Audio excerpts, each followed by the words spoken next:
Joseph Hergesheimer, An Essay in Interpretation ******.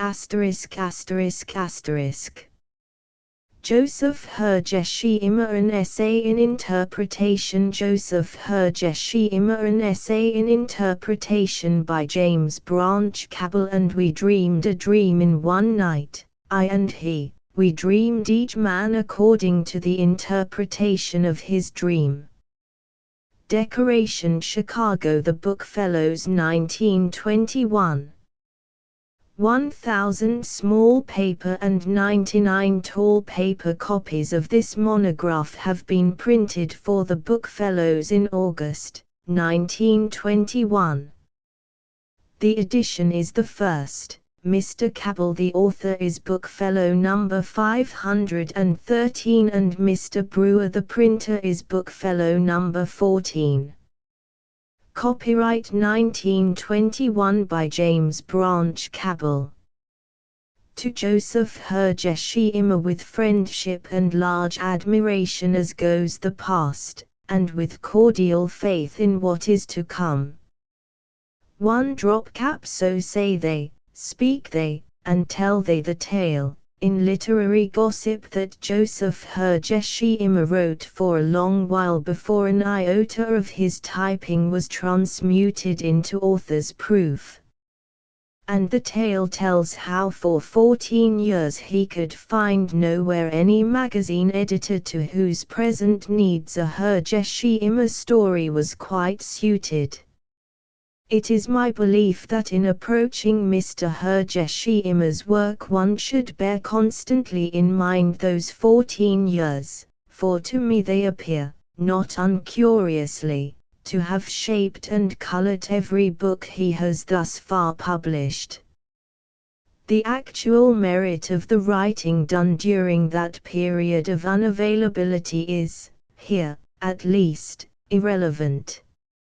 It is not the point of the fable that he high-heartedly wrote a story to which, when completed, his unbiased judgment could not quite honestly deny such deference as is due to a literary masterpiece, and which, through some odd error, was rejected by a magazine that every month was publishing vastly inferior stories, and which was later declined by another magazine, and by a host of magazines, with a dispiriting bland unanimity not unsuggestive of editorial conspiracy. Meanwhile, of course, he had written another tale, which was much better than the first, and which proved to be an equally faithful chaperone of return postage. So story followed story, each dreeing the same weird. And he used to wait for the postman, no doubt, and to note from afar that it was a large envelope, and would open the damned thing with a faint hope that perhaps they just wanted some slight changes made, and would find only the neat, impersonal, and civilly patronizing death warrant of hope. So Joseph Hergesheimer kept on with his foolishness, without any gleam of success, or even, they report, any word of encouragement. And doubtless his relatives said the customary things.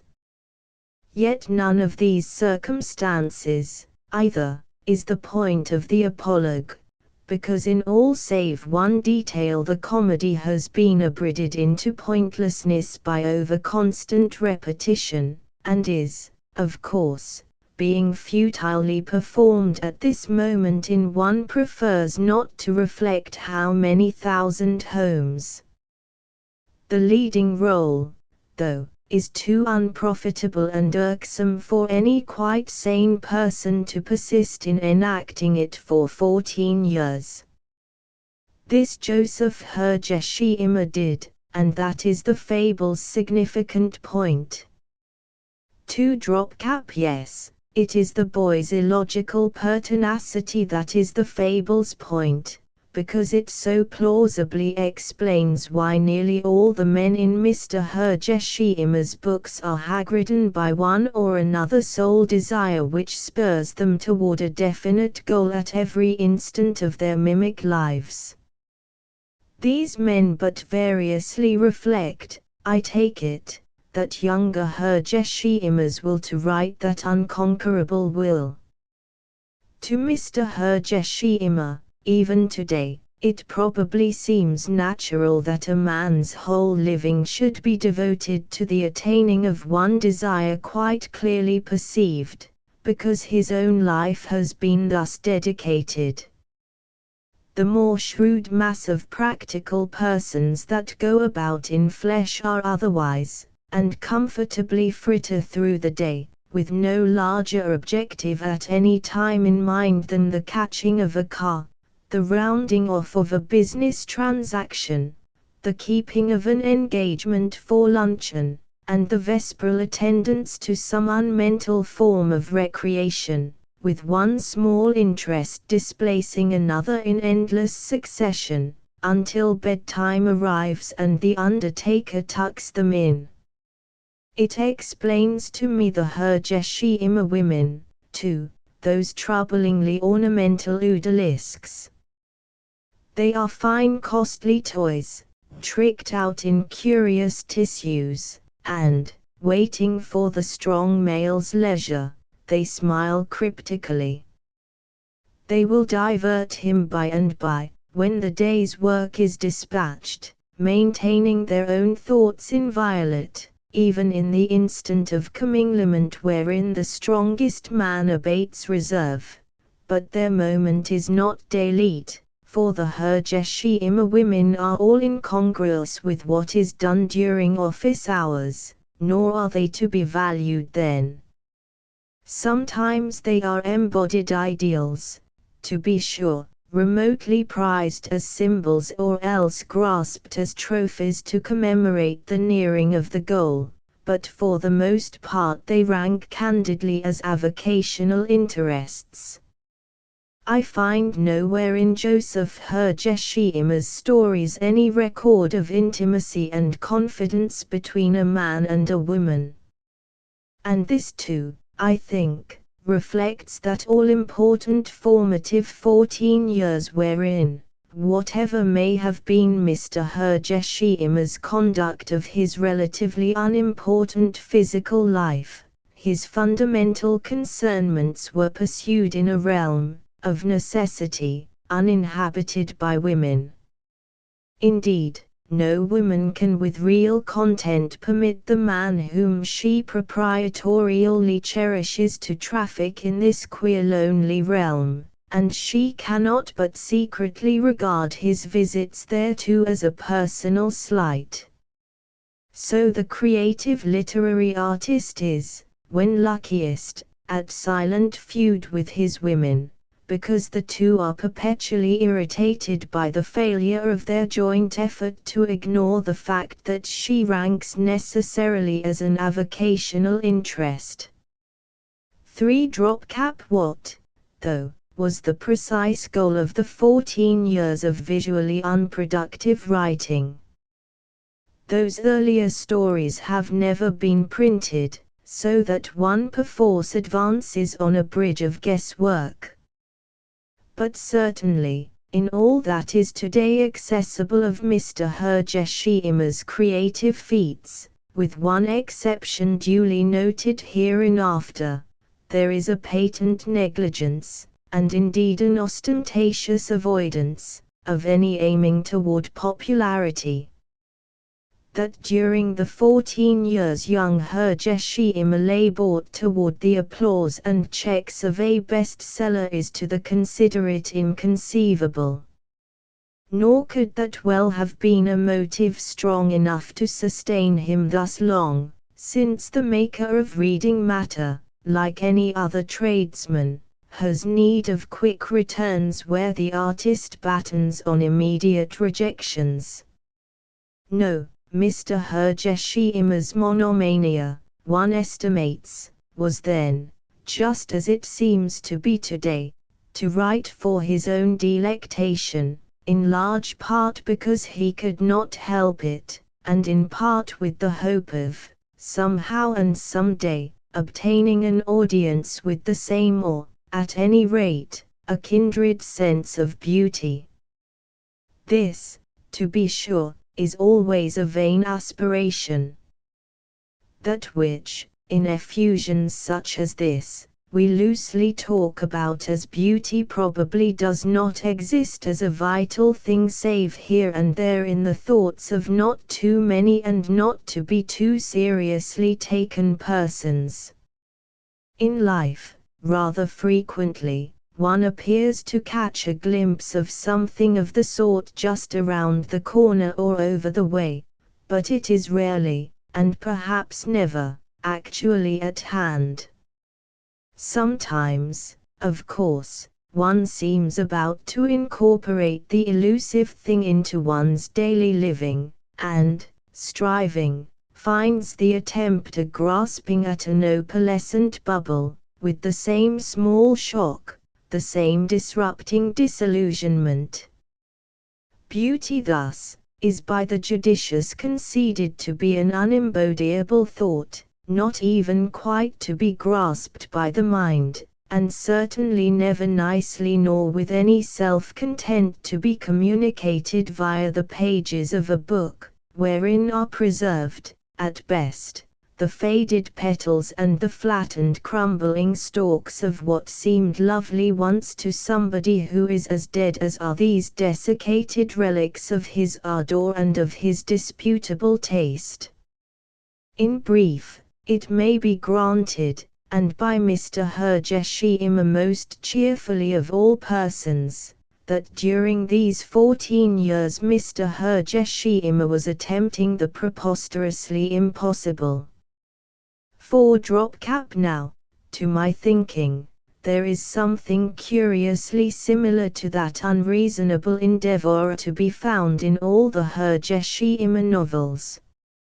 Here always I find portrayed, with an insistency and a reiteration to which I seem to detect a queer analogue in the writings of Christopher Marlowe, men laboring toward the unattainable, and a high questing foiled. No one of the 5 novels varies from this formula. Antony Ball, of the Lay Antony, strives toward the beauty of chastity, not morally concerned one way or the other, but resolute to preserve his physical purity for the sake of a girl whose body, he finds at last, has long ago been ravished by worms. Again there is in Mountain Blood no hint of moral mongering, for Mr. Hergesheimer is no more concerned with moral values than is the Decalogue, when Gordon Makiman toils toward the beauty of atonement, to die in all a broken man, with his high goal yet gleaming on the horizon untouched. The 3 black pennies flounder toward the beauty of a defiant carnal passion, which through the generations scorches and defiles, and burns out futilely by and by, leaving only slag where the aspiring lovely fire was. And through the formal garden ways of Yavahead pass feverishly at least 5 persons who struggle, and fretfully know their failure to be foredoomed, toward the capturing of one or another evincement of beauty, with the resultant bodily demolishment of 3 of them and the spiritual maiming of the others. That which one, for whatever reason, finds most beautiful must be sought, it is a goal which one seeks futilely, and with discomfort and peril, but which one seeks inevitably. Such is the plot of these 4 novels. Such is also, as I need hardly say, the plot of the aforementioned 14 years wherein not anything tangible was achieved except the consuming of youth and postage. Nor does the denouement differ, either, in any of these novels.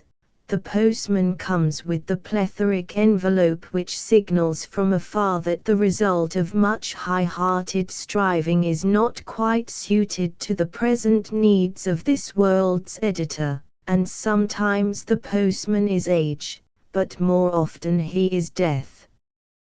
5-drop cap. Now the fifth, and incomparably the finest and loveliest, of the Hergesheimer novels is Linda Condon, which renders self-confessedly a story of the old service of beauty, of the old gesture toward the stars, here never to be won, never to be realized, of the service which only beauty knows and possesses. For Linda Condon is to be valued less as the life history of a woman than as the depiction, curt, incisive, and yet pitying, of a shrine that, however transiently, was hallowed. At the exacting workaday pursuit of being a human being this Linda fails chilled and wistful. She has, like more of us than dare proclaim the defect, no talent whatever for heartfelt living, so that most persons seem but to pass greyly upon the horizon of her consciousness, like unintelligible wraiths gesticulating, and always remaining somehow disjunct and not gravely important, the while that all the needs and obligations of one's corporal life must be discharged with an ever-present sense of their queer triviality. Toward nobody, neither toward Linda Condon's mother nor lover, nor husband, nor children, may she, the real Linda, quite entertain any sense of actual attachment, far less of intimacy. Meanwhile she has her loveliness, not of character or mind, but alone of surpassing physical beauty. And to Linda Condon her own bright moving carcass becomes a thing to be tended and preserved religiously, because beauty is divine, and she herself is estimable, if at all, as the fane which beauty briefly inhabits. And by, under time's handling, her comeliness is shriveled, and her lovers are turned to valueless dust. But first, has Linda's lost young beauty been the buried sculptor's inspiration, and it has been perpetuated in everlasting bronze. The perfection of Linda Condon's youth is never to perish, and is not ever to be dulled by old age or corrupted in death. She comprehends this as she passes out of the story, a faded, desolate and insignificant bit of rubbish, contented to know that the one thing which really meant much to her is, as if by a miracle, preserved inviolate. The statue remains, the immutable child of Linda's comeliness and Pladon's genius, the deathless offspring of transitory things. Beauty is divine, a power superior and even elfinly inimical to all human moralities and rules of thumb, and a divinity which must unflinchingly be served. That, in this book as always, is Mr. Hergesheimer's text. For this is the divinity which he, too, serves unflinchingly, with strangely cadenced evocations, in striving to write perfectly of beautiful happenings. It is an ideal here approached even more nobly than in the preceding Hergesheimer books. Nowhere has Joseph Hergesheimer found an arena more nicely suited to the exercise of his most exquisite powers than in this modern tale of Domnii, of the worship of woman's beauty as, upon the whole, heaven's finest sample of artistic self-expression, and as, in consequence, the most adequate revelation of God, and as such a symbol, therefore, a thing to be revered above all else that visibly exists, even by its temporary possessor. That last is Mr. Hergesheimer's especial refinement upon a tenet sufficiently venerable to have been nodded over by Troy's grey-bearded counsellors when Helen's skirts were rustling by, and a refinement, too, which would have been repudiated by Helen herself, who, if one may trust to Euripides' report of her sentiments, was inclined less elevatedly to regard her own personal appearance as a disaster-provoking nuisance. Well, and to Linda, also, was beauty a nuisance, a bitter and luxurious god that implacably required to be honored with sacrifices of common joys and ties and ruddy interests, but was none the less divine. Sustained by this sole knowledge, Linda Hawlett passes out of the story, when youth is over, regarding not very seriously that which is human and ephemeral, even as embodied in her lovers and her children, nor in herself, but rather always turning grave blue eyes toward that which is divine, passes, at once the abandoned sanctuary, the priestess, the postulant, and the martyr, of that beauty to which fools had once referred as hers, passes not as the wreckage of a toy but as an outworn instrument which has helped to further the proud labor of a god, and passes, as all must pass, without any sure comprehension of achievement, but with content. That, really, is the happy end. 6 drop cap, which reminds me that for the most part I am rattling very old bones. Those seemingly unfruitful 14 years are today at one with those other 14 years which brought an elder Joseph into Egyptian publicity. Mr. Hergesheimer has arrived, his books have found their proper and appreciative audience, whereas his short stories are purchased, and probably read, along with the encomiums of ready-made clothing and safety razors, by the I forget how many million buyers of the world's most popular magazine. Now, here, I think, one finds stark provocations of uneasiness. I speak with diffidence, and am not entirely swayed, I believe, by the natural inclination of every writer to backbit his fellow craftsman.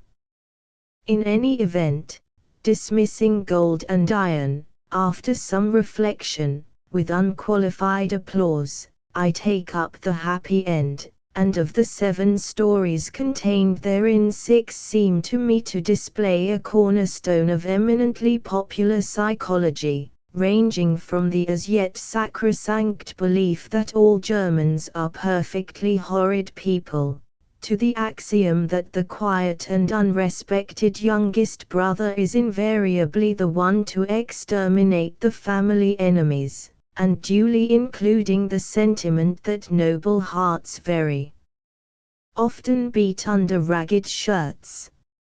And I am made uneasy to see these uplifting faiths, these literary baking powders more properly adapted to the horrible trites and the glupet stews among reading matter confectioners, thus utilized by a Joseph Hergesheimer.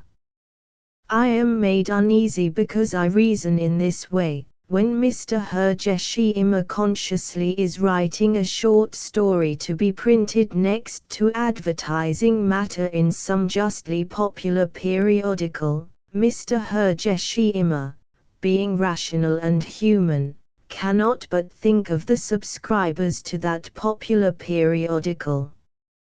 I forget, I repeat, how many millions of them have been duly attested upon affidavit to exist, but certainly not many thousands of our fellow citizens can regard Mr. Hergesheimer at his best and purest with anything save bewildered abhorrence. So he must compromise, subconsciously, I believe, and must adapt his methods to the idiosyncrasies and limitations of his audience, very much as he probably refrains from addressing his cook in the heightened and consummated English of San Cristobal de la Habana. The danger is not that Joseph Hergesheimer will lower his ideals, nor in anything alter what he wishes to communicate, but is the fact that he must attempt to transmit these things into the vernacular and into the orbits of thought of his enormous audience, with the immaculate motive of making his ideas comprehensible. He cannot, being rational and human, but by and by be tempted yet further to endeavor, as he has flagrantly endeavored in the tale called Tollable David, to convey his wayside apprehensions of life via some such always acceptable vehicle as the prehistoric fairy tale cliché of the scorned and ultimately victorious third champion. This is with a vengeance the pouring of new wine into a usage-battered and always brazen cup which spoils the brew. 6 of these stories, then, are beautifully written moral tales, although, to be sure, there is an alleviating 7th, in The Flower of Spain, which is a well-nigh perfect and a profoundly immoral work of art. I therefore put aside this volume with discomfort. But I suspect that here the axiomatic mutual jealousy of all authors should be discounted.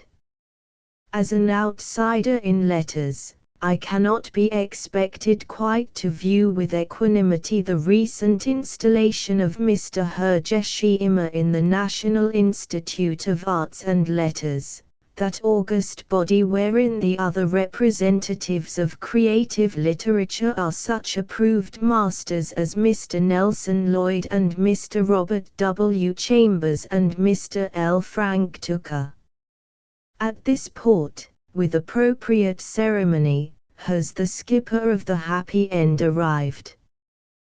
The fact has been formally recognized, by our most solid cultural element, that in artistic achievement Joseph Hergesheimer has but 50 living superiors, and only 199 equals at this moment resident in the United States, and I, who have not been tendered any such accolade, cannot but be aware of human twinges when Mr. Hergesheimer as a matter of course accepts this distinction. So it is quite conceivably the impurest sort of envy and low-mindedness which causes me here to suspect alarming symptoms. I, in any event, put aside the Happy End with very real discomfort, and turn to the reflection that Mr. Hergesheimer has since written Linda Condon, which discomforts me quite as poignantly by exposing to me my poverty in phrases sufficiently noble to apply to this wholly admirable book. 7 drop cap. Yet Mr. Hergesheimer, even in the least worthy of his magazine stories, writes really well. The phrase has an inadequate ring, but when you have applied it without any grave reservation to Mr. Tarkington and Mr. Hergesheimer, and have given Mrs. Wharton a deservedly high rating for as many merits as seem possible to a woman writer, of what other American novelists can this pardonably be said by anybody save their publishers? No, the remainder of us, whatever and however weighty may be our other merits, can manage, in this matter of sheer writing, to select and arrange our adjectives and verbs and other literary ingredients acceptably enough every now and then, and that is the utmost which honesty can assert. But Mr. Hergesheimer always writes really well, once you have licensed his queer, and quite inexcusable, habit of so constantly interjecting proper names to explain to whom his, Hergesheimer's, pronoun refers. Perhaps I here drift too remotely into technicalities, and tend to substitute for a consideration of architecture a treatise upon brick-making. Even so, I cannot but note in this place how discriminatingly Mr. Hergesheimer avoids the hurdles most commonly taken with strained leaps by the stylist through Mr. Hergesheimer's parsimony in the employment of similes, and how inexplicably he renders anything from a chimney-pot to the shoulders of a duchess by, somehow, communicating the exact appearance of the thing described without evading the whole issue by telling you it is like something else. 8. Drop cap. Now this non-employment of time-approved devices seems even the more remarkable when you consider how intensely Joseph Hergesheimer realizes the sensuous world of his characters and, in particular, the optic world. He is the most insistently superficial of all writers known to me, in his emphasis upon shapes and textures and pigments. His people are rendered from complexion to coat-tail buttons, and the reader is given precisely the creasing of each forehead and the pleating of their underlinen. Mr. Hergesheimer's books contain whole warehousefuls of the most carefully finished furniture in literature, and at quaint bric-a-brac he has no English equal. It is all visioned, moreover, very minutely. Joseph Hergesheimer makes you observe his chairs and panellings and wallpapers and window curtains with an abnormal scrutiny. The scenery and the weather, too, are done quite as painstakingly, but these are indigenous to ordinary novels.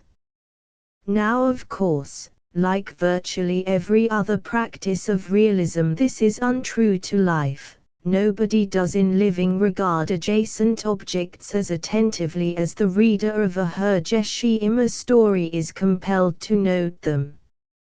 For one, I cannot quite ignore this fact, even when I read with most delight, and I sometimes wonder if Mr. Hergesheimer premeditatedly sits down to study an andiron or a fan for literary use, or whether his personal existence is actually given over to this concentration upon externals and inanimate things. But he was once a painter, and large residuals of the put-by art survive. All this results, of course, in a style to which the reader is never quite oblivious.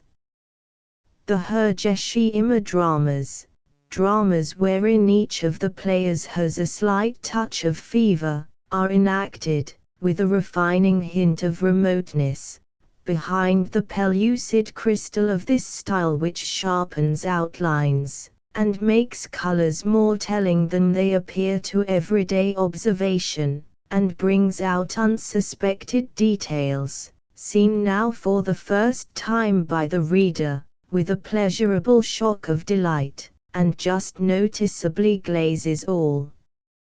The Hergesheimerian panorama is, if I may plagiarize, a little truer than truth, and to turn from actual life to Joseph Hergesheimer's pages arouses a sensation somewhat akin to that sustained by a myopic person when he puts on spectacles. And thus is a quite inoffensive tropic town foredoomed to be a perennial source of disappointment to all tourists who have previously read San Cristobal de la Habana, that multicolored sorcerous volume, with which we have here no immediate concern, and who, being magic-haunted, will overrashly bring to bear upon a duly incorporated city, thriftily engaged in the tobacco and liquor business, their eyes unreinforced. 9. Drop cap. Such, then, are this artist's materials, in a world of extraordinary vividness, a drama of high questing foiled, a tragedy of beauty sought, with many blunders but single-mindedly, by monomaniacs, in fine, a performance suggestively allied, in its essentials, to the smaller-scaled and unaudienced drama of the young man with the percipient eyes of a painter, who throughout 14 years was striving to visualize in words his vision of beauty, and who was striving to communicate that vision, and who, the tastes of the average man being that queer slovenly aggregation which makes the popular periodical popular, and the ostensible leaders of men being regular subscribers to the slatternly drivelling host, was striving in vain. These things are but the raw materials, I repeat, the bricks and mortar and the scantlings, for, of course, there is in Joseph Hergesheimer's books far more than plot or thought, or even style. There is that indescribable transfiguring element which is magic. When Linda Condon came to look closely at Pladon's statue, you may remember, she noted in chief the statue's haunting eyes, and marveled to find them nothing but shadows over two depressions. Very much the equivalent of that is the utmost to which one can lay a crude finger in appraising Mr. Hergesheimer's books. They are like other books in that they contain nothing more prodigious than words from the nearest dictionary put together upon quite ordinary paper. But the eyes of Pladon's statue, you may remember, too, for all that they were only indentations in wet clay, gazed fixed and aspiring into a hidden dream perfectly created by his desire. And viewing the statue, you were conscious of that dream, not of wet clay, and you were moved by the dream's loveliness as it was communicated, incommunicably, by Pladon's art. Now, at its purest, the art of the real Hergesheimer, the fundamental and essential thing about Joseph Hergesheimer, is just that intangible magic which he ascribes to his fictitious Pladon. And the dream that Joseph Hergesheimer, too, has perfectly created by his desire, and seeks to communicate in well-nigh every line he has thus far published, I take to be the old gesture toward the stars, a faith spiritual, because, here, it is never to be won, never to be realized. It is, I think, the gesture of the materially unproductive 14 years, and its logic, either then or now, is clearly indefensible. Still, one agrees with Kyrano, Mai's cruel jest. And one is conscious of a warm indiscriminate thrill about the heart and of a treacherous sympathy, which abhors reason. Yes, one is conscious of a most beguiling sympathy, that urges one already to invest blind faith in what is to come very soon, but stays as yet unrevealed, in the bright shawl, and in the retempered steel, and in Cythera, and even more particularly in the meeker ritual, which promises, to me at least, to reveal upon completion an especial prodigality of perturbing magics. 10-drop cap. It is through distrust of this beguiling sympathy that I have spoken throughout with self-restraint, and have hedged so often with I think and I believe and it seems to me, and have niggled over Hergesheimerian faults that are certainly tiny and possibly non-existent, because of my private suspicion that all my private notions about Joseph Hergesheimer are probably incorrect. To me, I confess, he appears a phenomenon a little too soul-satisfying to be entirely credible. Pure reason does not permit it as humanly possible that the Hergesheimer I privately find in the pages of the Hergesheimer books should flourish in any land wherein the self-respecting author is usually restricted to choose between becoming the butt or the buttress of mediocrity. So that I cautiously refrain from quite believing in this Joseph Hergesheimer as a physical manifestation in actual trousers. Indeed, his corporeal existence cannot well be conceded except upon the hypothesis that America has produced, and is even nourishing, a literary artist who may endure in the first rank. Which is absurd, of course, and a contention not to be supported this side of Bedlam, and, nonetheless, is my firm private belief today. Nonetheless, also, must I today speak with very self-conscious self-restraint, because for the judicious any more thoroughgoing dicta are checked by the probability, and the ardent hope, that Mr. Hergesheimer's work is barely begun. Nobody born of a generation which has witnessed the beginnings and the aesthetic endings of Mr. Hewlett and Mr. Le Gallienne would be so rash as to predict the upshot of any author's career with no ampler data to go on than the initial chapters, however fine. Rather must it perforce content me to believe that the Joseph Hergesheimer who has made head against the 14 years of neglect and apparent failure, without ever arranging any very serious compromise with human dunderheadedness and self-complacency, is now in train to weather unarithmeticable decades of public success by virtue of the same wholesome egoism. And I can see besetting him just one lean danger, a feline peril that hunts subtly, with sheathed claws and amicable purrings, in the circumstance that the well-meaning Philistia which yesterday was Mr. Hergesheimer's adversary, so far as it noted him at all, will be henceforward affording him quite sensible and friendly and sincere advice.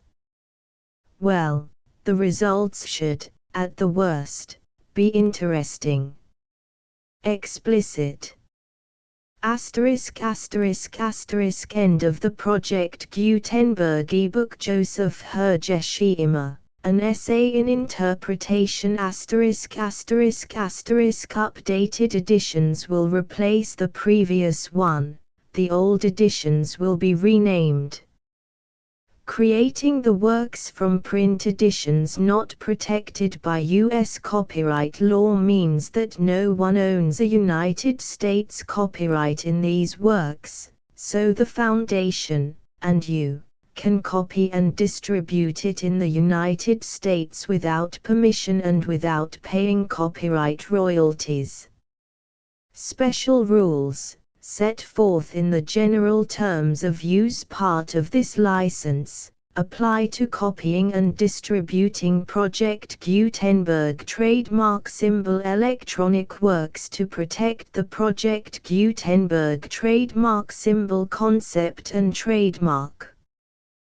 Project Gutenberg is a registered trademark, and may not be used if you charge for an ebook, except by following the terms of the trademark license, including paying royalties for use of the Project Gutenberg trademark. If you do not charge anything for copies of this ebook, complying with the trademark license is very easy. You may use this ebook for nearly any purpose such as creation of derivative works, reports, performances and research. Project Gutenberg ebooks may be modified and printed and given away. You may do practically anything in the United States with ebooks not protected by U.S. copyright law. Redistribution is subject to the trademark license, especially commercial redistribution. Start. Full license. The full Project Gutenberg license. Please read this before you distribute or use this work to protect the Project Gutenberg trademark symbol mission of promoting the free distribution of electronic works. By using or distributing this work, or any other work associated in any way with the phrase Project Gutenberg, you agree to comply with all the terms of the full Project Gutenberg trademark symbol license available with this file or online at www.gutenberg.org/license. Section 1. General Terms of Use and Redistributing Project Gutenberg Trademark Symbol Electronic Works 1.0. By reading or using any part of this Project Gutenberg trademark symbol electronic work, you indicate that you have read, understand, agree to and accept all the terms of this license and intellectual property, trademark/copyright, agreement. If you do not agree to abide by all the terms of this agreement, you must cease using and return or destroy all copies of Project Gutenberg trademark symbol electronic works in your possession. If you paid a fee for obtaining a copy of or access to a Project Gutenberg trademark symbol electronic work and you do not agree to be bound by the terms of this agreement, you may obtain a refund from the person or entity to whom you paid the fee as set forth in paragraph 1.e.8. 1.b Project Gutenberg is a registered trademark.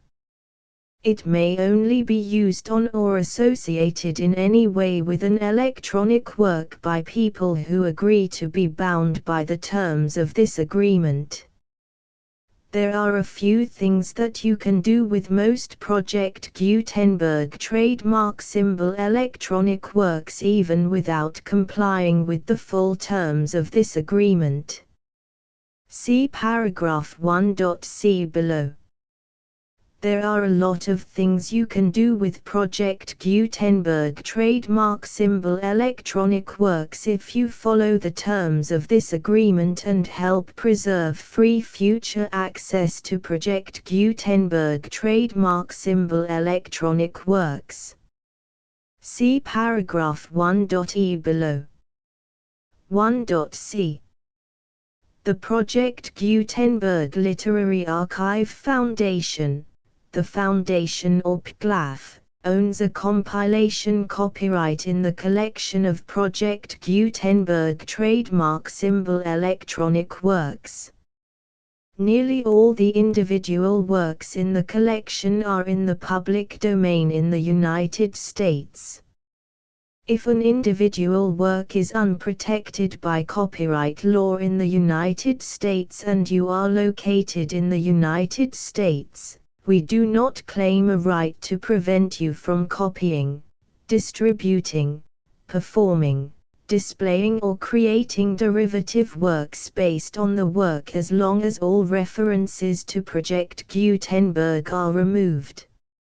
Of course, we hope that you will support the Project Gutenberg trademark symbol mission of promoting free access to electronic works by freely sharing Project Gutenberg trademark symbol works in compliance with the terms of this agreement for keeping the Project Gutenberg trademark symbol name associated with the work. You can easily comply with the terms of this agreement by keeping this work in the same format with its attached full Project Gutenberg trademark symbol license when you share it without charge with others. 1.d. The copyright laws of the place where you are located also govern what you can do with this work. Copyright laws in most countries are in a constant state of change.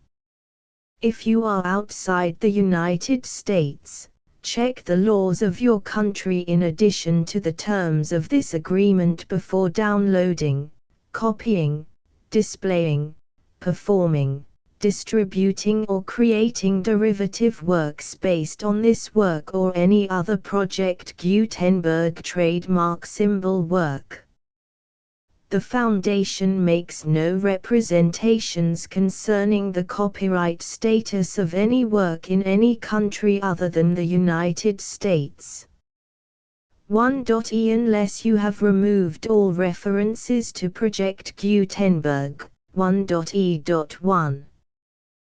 The following sentence, with active links to, or other immediate access to, the full Project Gutenberg trademark symbol license must appear prominently whenever any copy of a Project Gutenberg trademark symbol work, any work on which the phrase Project Gutenberg appears, or with which the phrase Project Gutenberg is associated, is accessed, displayed, performed, viewed, copied or distributed.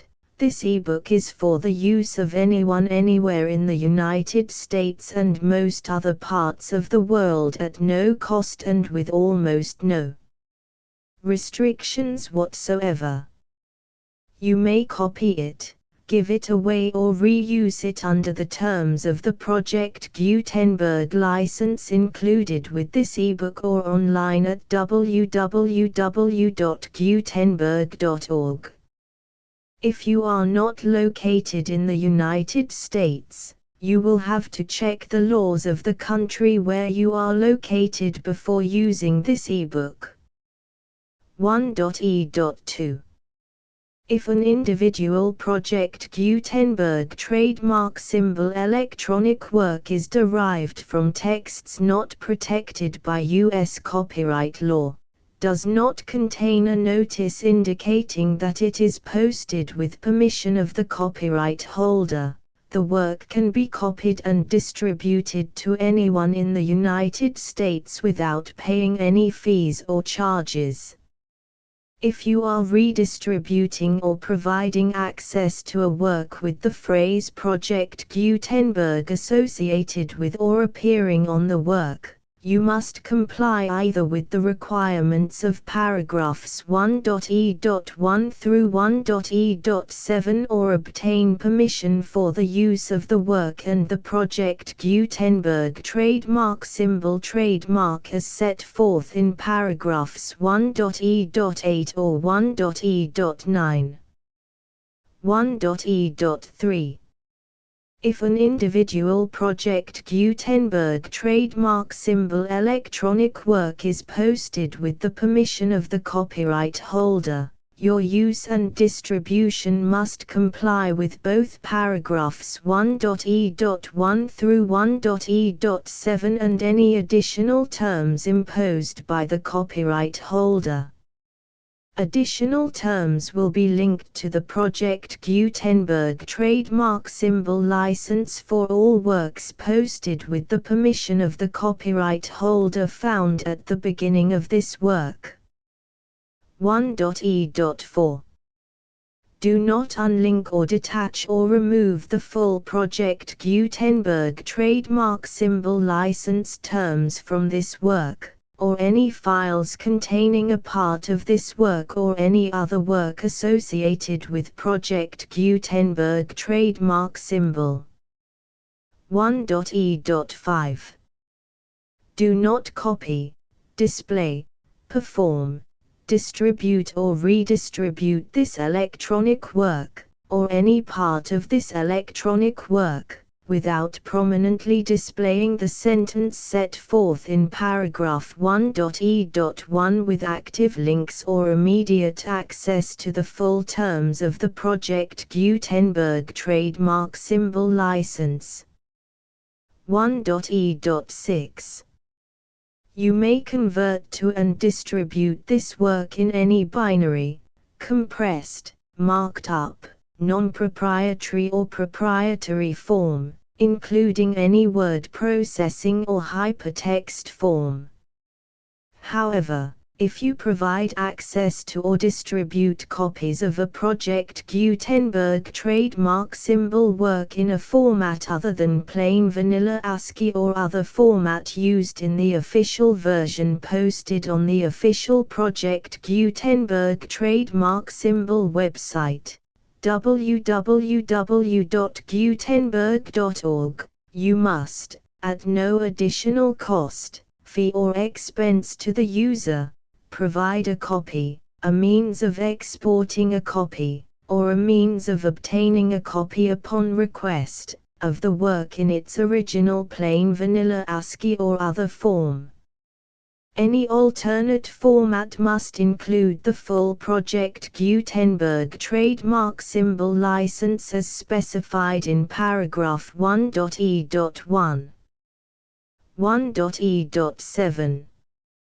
Do not charge a fee for access to, viewing, displaying, performing, copying or distributing any Project Gutenberg trademark symbol works unless you comply with paragraph 1.e.8 or 1.e.9. 1.e.8.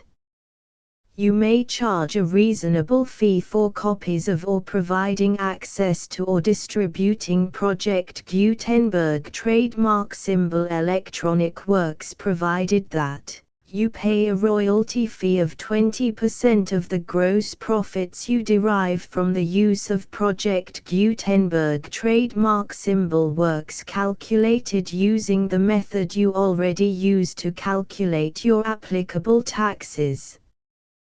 The fee is owed to the owner of the Project Gutenberg trademark symbol trademark, but he has agreed to donate royalties under this paragraph to the Project Gutenberg Literary Archive Foundation.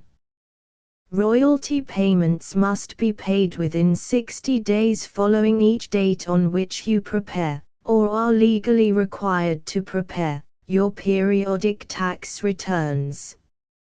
Royalty payments should be clearly marked as such and sent to the Project Gutenberg Literary Archive Foundation at the address specified in Section 4, Information about donations to the Project Gutenberg Literary Archive Foundation. You provide a full refund of any money paid by a user who notifies you in writing, or by email, within 30 days of receipt that he does not agree to the terms of the full Project Gutenberg trademark symbol license. You must require such a user to return or destroy all copies of the works possessed in a physical medium and discontinue all use of and all access to other copies of Project Gutenberg trademark symbol works. You provide, in accordance with paragraph 1.f.3, a full refund of any money paid for a work or a replacement copy, if a defect in the electronic work is discovered and reported to you within 90 days of receipt of the work. You comply with all other terms of this agreement for free distribution of Project Gutenberg trademark symbol works. 1.e.9. If you wish to charge a fee or distribute a Project Gutenberg trademark symbol electronic work or group of works on different terms than are set forth in this agreement, you must obtain permission in writing from the Project Gutenberg Literary Archive Foundation, the manager of the Project Gutenberg trademark symbol trademark. Contact the Foundation as set forth in Section 3 below. 1.f1.f.1. Project Gutenberg volunteers and employees expend considerable effort to identify, do copyright research on, transcribe and proofread works not protected by U.S. copyright law in creating the Project Gutenberg trademark symbol collection. Despite these efforts, Project Gutenberg trademark symbol electronic works, and the medium on which they may be stored, may contain defects such as, but not limited to, incomplete, inaccurate or corrupt data, transcription errors, a copyright or other intellectual property infringement, a defective or damaged disk or other medium, a computer virus, or computer codes that damage or cannot be read by your equipment. 1.f.2 Limited warranty. Disclaimer of damages, except for the right of replacement or refund described in paragraph 1.f.3. The Project Gutenberg Literary Archive Foundation, the owner of the Project Gutenberg trademark symbol trademark, and any other party distributing a Project Gutenberg trademark symbol electronic work under this agreement, disclaim all liability to you for damages, costs and expenses, including legal fees. You agree that you have no remedies for negligence, strict liability, breach of warranty or breach of contract except those provided in paragraph 1.f.3. You agree that the Foundation, the trademark owner, and any distributor under this agreement will not be liable to you for actual, direct, indirect, consequential, punitive or incidental damages even if you give notice of the possibility of such damage. 1.f.3 Limited right of replacement or refund. If you discover a defect in this electronic work within 90 days of receiving it, you can receive a refund of the money, if any, you paid for it by sending a written explanation to the person you received the work from. If you received the work on a physical medium, you must return the medium with your written explanation. The person or entity that provided you with the defective work may elect to provide a replacement copy in lieu of a refund. If you received the work electronically, the person or entity providing it to you may choose to give you a second opportunity to receive the work electronically in lieu of a refund.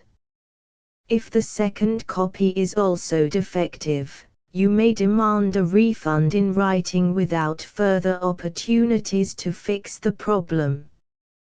1.f.4 Except for the limited right of replacement or refund set forth in paragraph 1.f.3, this work is provided to you as is, with no other warranties of any kind, express or implied, including but not limited to warranties of merchantability or fitness for any purpose. 1.f.5 Some states do not allow disclaimers of certain implied warranties or the exclusion or limitation of certain types of damages. If any disclaimer or limitation set forth in this agreement violates the law of the state applicable to this agreement, the agreement shall be interpreted to make the maximum disclaimer or limitation permitted by the applicable state law. The invalidity or unenforceability of any provision of this agreement shall not void the remaining provisions. 1.f.6 Indemnity. You agree to indemnify and hold the Foundation, the trademark owner, any agent or employee of the Foundation, anyone providing copies of Project Gutenberg trademark symbol electronic works in accordance with this agreement, and any volunteers associated with the production, promotion and distribution of Project Gutenberg trademark symbol electronic works, harmless from all liability, costs and expenses, including legal fees, that arise directly or indirectly from any of the following which you do or cause to occur. A. Distribution of this or any Project Gutenberg trademark symbol work. B. Alteration, modification, or additions or deletions to any Project Gutenberg trademark symbol work, and C. Any defect you cause. Section 2. Information about the mission of Project Gutenberg trademark symbol. Project Gutenberg trademark symbol is synonymous with the free distribution of electronic works in formats readable by the widest variety of computers, including obsolete, old, middle-aged and new computers. It exists because of the efforts of hundreds of volunteers and donations from people in all walks of life.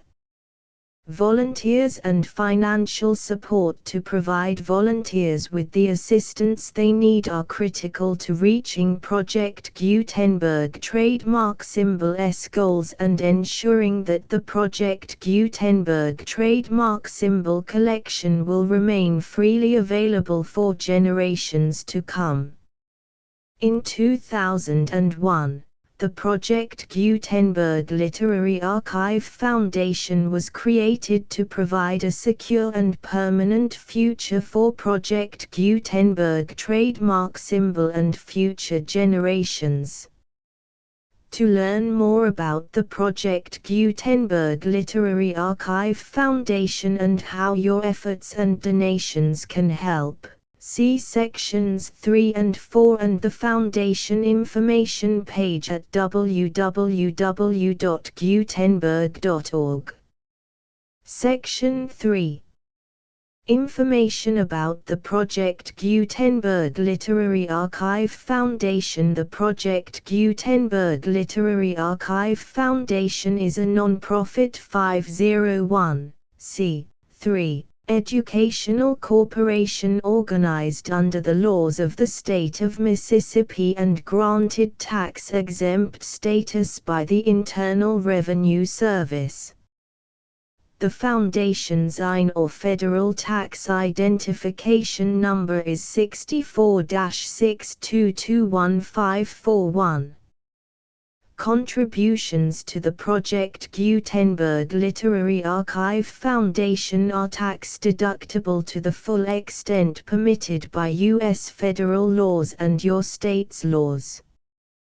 The Foundation's business office is located at 809 North 1500 West, Salt Lake City, UT 84116. 801-596-1887. Email contact links and up-to-date contact information can be found at the Foundation's website and official page at www.gutenberg.org/contact section 4. Information about donations to the Project Gutenberg Literary Archive Foundation. Project Gutenberg trademark symbol depends upon and cannot survive without widespread public support and donations to carry out its mission of increasing the number of public domain and licensed works that can be freely distributed in machine-readable form accessible by the widest array of equipment, including outdated equipment. Many small donations, $1 to $5,000, are particularly important to maintaining tax-exempt status with the IRS. The Foundation is committed to complying with the laws regulating charities and charitable donations in all 50 states of the United States. Compliance requirements are not uniform and it takes a considerable effort, much paperwork and many fees to meet and keep up with these requirements. We do not solicit donations in locations where we have not received written confirmation of compliance. To send donations or determine the status of compliance for any particular state, visit www.gutenberg.org/donate. While we cannot and do not solicit contributions from states where we have not met the solicitation requirements, we know of no prohibition against accepting unsolicited donations from donors in such states who approach us with offers to donate. International donations are gratefully accepted, but we cannot make any statements concerning tax treatment of donations received from outside the United States. U.S. laws alone swamp our small staff. Please check the Project Gutenberg web pages for current donation methods and addresses. Donations are accepted in a number of other ways, including checks, online payments and credit card donations. To donate, please visit www.gutenberg.org/donate. Section 5.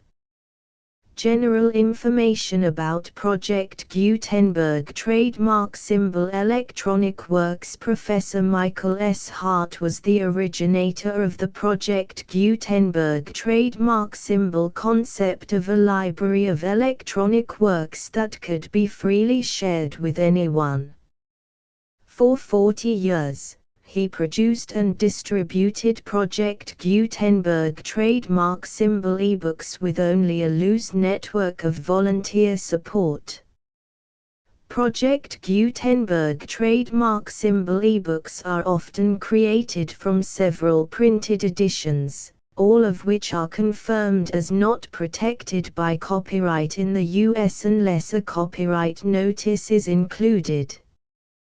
Thus, we do not necessarily keep ebooks in compliance with any particular paper edition. Most people start at our website, which has the main PG search facility, www.gutenberg.org.